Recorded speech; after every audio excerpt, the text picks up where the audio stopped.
How to activate Regions credit or debit card. Hello guys, this is Atticus and welcome back to another tutorial video. In today's video, I'll teach you guys how you can activate your Regions debit or credit card. So before we begin, if you're new to our channel, head down below and hit the subscribe button so you don't miss out on our future videos.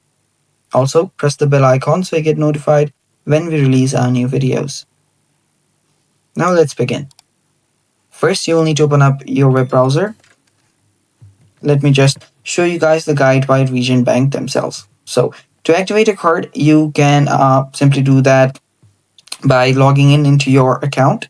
You can go to the mobile app, log into your account, then go to your account and then go to cards. Then under the convenience section, you can simply choose the activate card option and enter your card number. After that, you can tap on activate card to activate it. Now you can also activate it by directly calling them. This is a really simple process. Simply call them in this number depending on which your card is.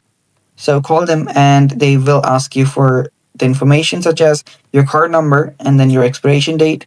And you can use this number to simply activate your card. And that's how simple it is. Thanks for watching. Stay tuned for more upcoming videos and bye-bye. Take care.